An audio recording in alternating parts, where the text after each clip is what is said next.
നല്ല ചാക്കരി ചോറും മോര് കാച്ചിയതും മീനച്ചാറും ചക്കക്കുരു തോരനും.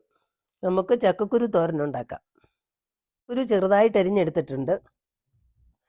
അതിൻ്റെ കൂടെ തന്നെ സവോളയും ഇഞ്ചി പച്ചമുളകും കറിവേപ്പില എടുത്തു വെച്ചിട്ടുണ്ട്.